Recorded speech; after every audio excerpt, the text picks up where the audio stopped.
তো hello guys, আজকে আমি তোমাদের শেখাতে চলেছি গাণিত। ছোটদের যে অঙ্ক করে অনেক সময় কোনো অঙ্কে ভুল হয়, ওই অঙ্কের গাণিতিক পদ্ধতি যেগুলো সহজ হবে সেই পদ্ধতি আজ আমি তোমাদের শেখাবো। তো দেখে নাও কী করে করতে হবে।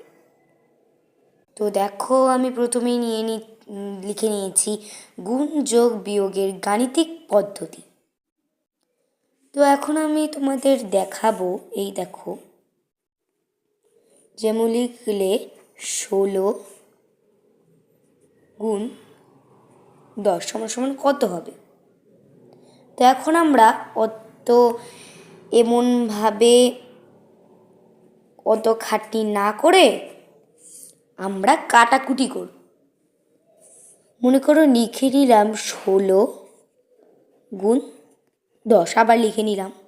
এবার এক এক কেটে গেল, তাই সমান সমান দিয়ে এখানে একটা এক লিখব এবং 6 আর 0, 6 0 তাহলে মেলে না, এই জন্য 6 0।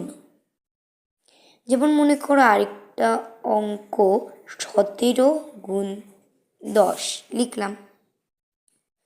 এবার 17 গুণ 10 সমান সমান এক কেটে নিলাম, এক লিখে নিলাম।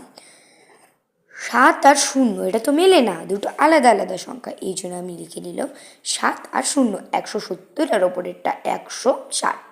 তো এগুলো হচ্ছে উত্তর। এমনভাবে তোমরা ছোট ছোট যেমন 1 2 বাচ্চাদের এইসব অঙ্ক তোমরা এমনভাবে করাতে পারো। এমনভাবে বড় অঙ্কের যোগ গুণ গেল। এবার আমরা যোগ শিখব।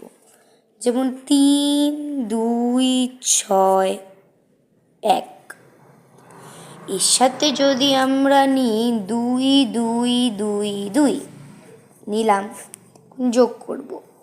2 একে 3, 6 6 1 2 8, 2 2 4 আর 3 2 5। এভাবে যোগ করলে বড়দের সুবিধা হয়, কিন্তু বাচ্চাদের অসুবিধা হতে পারে। এই জন্য মনে করো 3 এখানে আছে, 3 আর 2 আছে, 3টে কাঠি নেব, 1 2 3, আর পাশে এমন একটা চিহ্ন দিয়ে 1 2, 3 যোগ 2 1 2 3, এটার কাঠিগুলো এখানে নিলাম, 1 আর 2 তাহলে কত হয় 1 2 3 4 5 হয়ে গেল। তারপর আছে 2 2 2, তাহলে কত হয় 2 2 4। এমনভাবে পুরো উত্তরটা এসেছে। তো আমার চ্যানেল ভালো লাগে